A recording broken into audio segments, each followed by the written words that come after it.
అందరికీ నమస్తే అండి. సలహాదారులు అంటే అడ్వైజర్ ఎవరు ఉండాలి? ఏ స్థాయి వ్యక్తులు ఉండాలి?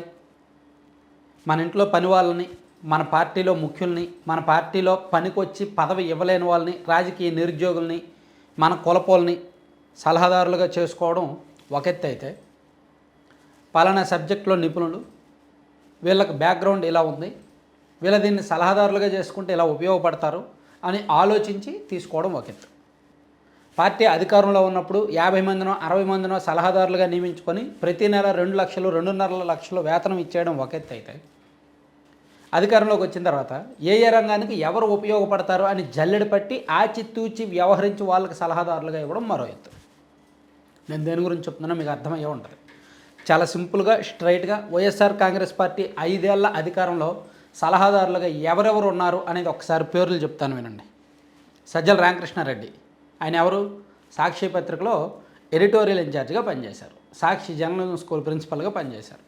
జగన్మోహన్ రెడ్డి గారి సొంత జిల్లా, సొంత నియోజకవర్గం, సొంత కులం, సొంత మనిషి.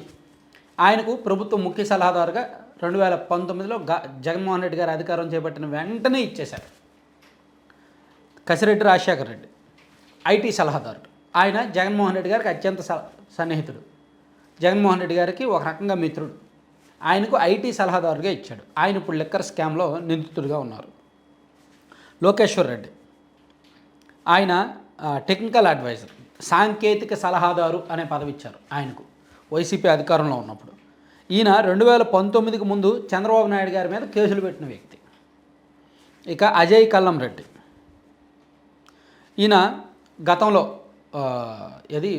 అంటే 2014 నుంచి 19 వరకు టీడీపీ అధికారంలో ఉన్నప్పుడు ఈయన సీఎస్గా పనిచేశారు అనుకుంటా కదా. ఆ తర్వాత చంద్రబాబు గారితో విభేదించి జగన్మోహన్ రెడ్డి గారికి దగ్గరికి చేరి వైసీపీకి ఇంటర్నల్గా సపోర్ట్ చేసి బ్యాక్ ఎండ్లో సపోర్ట్ చేయడంతో సొంత మనిషి అని భావించి ఆయనకు ప్రిన్సిపల్ అడ్వైజర్గా సలహాదారుగా నియమించారు. దేవులపల్లి అమర్, సాక్షిలో న్యూస్ రైడర్, సాక్షిలో ఒక జర్నలిస్ట్, ఈయనకు ఒక సలహాదారుగా ఇచ్చారు. అలాగే పీటర్ హాసన్, ఇన్వెస్ట్మెంట్ సలహాదారు, వైఎస్ రాజశేఖర రెడ్డి, వైఎస్ కుటుంబానికి ఈయన చుట్టమంట.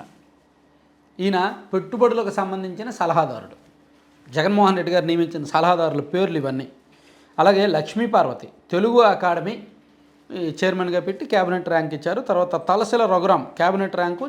ఈయన రఘురాం గారు, తలసిల రఘురాం గారు వైసీపీ ఆవిర్భావం నుంచి జగన్మోహన్ రెడ్డి గారితో ఉన్నారు. జగన్మోహన్ రెడ్డి గారు రూట్ మ్యాప్ అది చూస్తూ ఉంటారు. ఈయనకు కూడా క్యాబినెట్ ర్యాంక్ ఇచ్చి పదవి ఇచ్చారు. ఇలాగే ఎన్ చంద్రశేఖర్ రెడ్డి, ఉద్యోగుల సర్వీస్ సలహాదారు, ఏపీ ఎన్జీఓ అధ్యక్షుడిగా జగన్మోహన్ రెడ్డి గారికి అనుకూలంగా పనిచేసి రిటైర్ అయిపోయిన వెంటనే ఆయనకు ఒక సలహాదారు పదవి పడేశారనమాట. అలాగే సాంబశివరెడ్డి గారు ఒక సలహాదారుడు, వైసీపీ మాజీ ఎమ్మెల్యే జొన్నలగడ్డ పద్మావతి గారి భర్త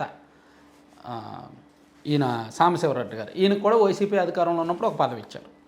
ఇక పోతిరెడ్డి నాగార్జున రెడ్డి, వైసీపీ ఎంపీపీ అండ్ జడ్పీటీసీగా పనిచేశారు. ఈయనకు సలహాదారుగా ఇచ్చారు.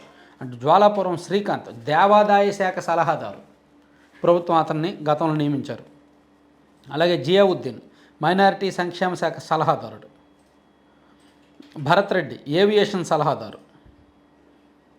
ఈయన జగన్మోహన్ రెడ్డి గారి కుటుంబంలో అత్యంత ముఖ్యమైన వ్యక్తులకు అత్యంత సన్నిహితుడు, లండన్లో కూడా వెళ్ళి వస్తూ ఉంటారు.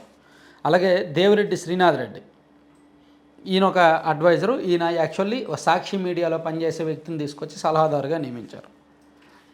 అంటే ఇక్కడ జగన్మోహన్ రెడ్డి గారి హయాంలో నియమించిన దాదాపుగా 45 మంది 50 మంది సలహాదారుల్లో ఆయన ఇంట్లో పనిచేసే వాళ్ళు, ఆయన సన్నిహితులు, ఆయన కుటుంబ సభ్యులు, సాక్షిలో పనిచేసిన వాళ్ళందరినీ తీసుకొచ్చి రకరకాల ప్రాంతాల్లో సలహాదారులుగా పడేసి వాళ్ళకి వేతనాలు ఇచ్చారు.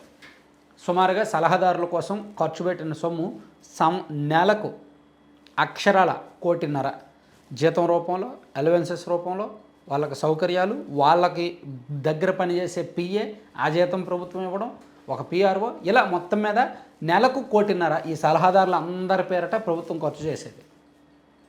ఊరికిన వస్తాయి డబ్బులు. 5 ఏళ్లలో ఎంత ఖర్చు చేశారో చూసుకోండి. సంవత్సరానికి సుమారుగా 18 కోట్లు ఇలా చేశారనమాట. వైసీపీ అధికారంలో ఉన్న 5 ఏళ్ళు కోర్టులు వద్దని చెప్పినా ఆగల, ప్రతిపక్షాలు విమర్శిస్తున్నా ఆగల, మీడియాలు ఎంత చెప్తున్నా ఆగల, రాష్ట్రానికి పనికి పోనీ ఎంతమంది సలహాదారులను పెట్టి ఏమైనా ఉద్ధరించారా? ఏమైనా మంచి పనులు చేశారా? చేయలే. ఇంతమంది సలహాదారులు ఉన్నారు. ఒక్కడైనా సరైన సలహా ఇస్తే వైసీపీ 11కు పడేది కాదేమో, 40-50 గౌరవప్రదమైన స్కోర్ ఉండేదేమో. సరైన సలహాలు ఇచ్చుంటే పాటించుంటే. ఏదో రాజకీయ నిరుద్యోగులు ఉన్నారు, మనకు ఊడిగం చేశారు, ఇచ్చేయాలి కదా అని చెప్పి ఇచ్చేశారు.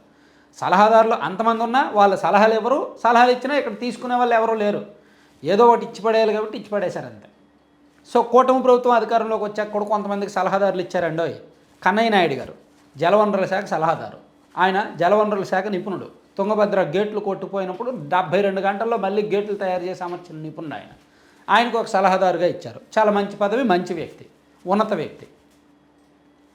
అండ్ ఆయన చాగంటి కోటేశ్వరరావు గారు, ఆయనకు కూడా ఒక సలహాదారుగా ఇచ్చినట్టున్నారు.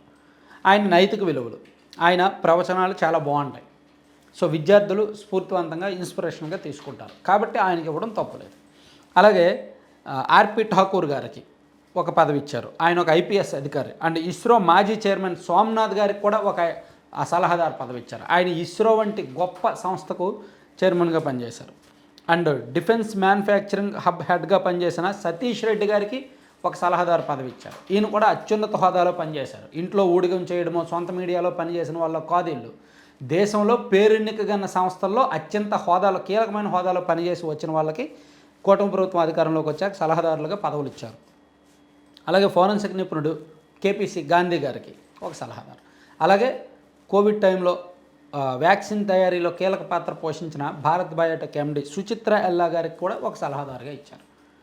ఇక్కడ మేబీ సుచిత్ర ఎల్లా గారు ఈనాడు కిరణ్ గారికి వియ్యంకుల ఫ్యామిలీ అవ్వచ్చుగాక.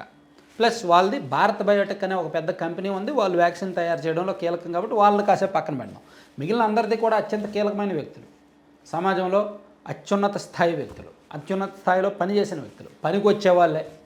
అందరూ కూడా వాళ్ళ వాళ్ళ రంగాల్లో నిపుణులే, రాష్ట్రానికి ఉపయోగపడే వాళ్ళే.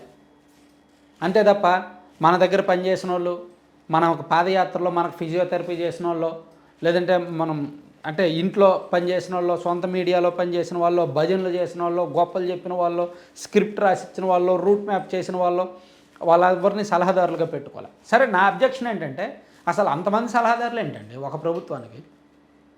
పోనీ అంతమంది సలహాదారులు పెట్టుకున్నారు, ఓకే, వాళ్ళ వలన ఏమైనా ఉపయోగపడిందా? గతంలో జగన్మోహన్ రెడ్డి గారికి ఏమైనా యూజ్ఫుల్ ఉందా? జగన్మోహన్ రెడ్డి గారు నిజంగా ఆ సలహాదారుల్లో సరైన వాళ్ళు ఇద్దరు ఉంటే చాలు. సరైన వాళ్ళు ఇద్దరు ఉంటే, వాళ్ళు సరైన సలహాలు ఇచ్చుంటే, దాన్ని పాటించుంటే జగన్మోహన్ రెడ్డి గారు గౌరవప్రదంగా అయినా ఉండేవాళ్ళం, గౌరవప్రదంగా దిగిపోయేవాళ్ళం. కేవలం అధికార దుర్వినియోగం, ఎవరూ అడగకూడదు, ఎవరైనా అడిగితే చాలు వాళ్ళ మీద నోరేసుకొని పడిపోవడం. హైకోర్టులో ఎవరైనా పిటిషన్ వేసి హైకోర్టు తప్పు పడితే కోర్టుకేమో కులాలు ఆపాదించేయడం, పార్టీలు ఆపాదించేయడం. ఎంత వరస్ట్ అండి! గత 5 ఏళ్ళలో ఎంత చెత్తగా చేశారండి. సలహాదారులే ఒక పెద్ద ఎగ్జాంపుల్. ప్లస్ నామినేటెడ్ పదవులు కూడా అంతే, సొంత కులానికే ఎక్కువ ఇచ్చుకున్నారు. కీలకమైన నామినేటెడ్ పదవులన్నీ సొంత కులానికే ఇచ్చుకున్నారు, పెద్ద పెద్ద పదవులు.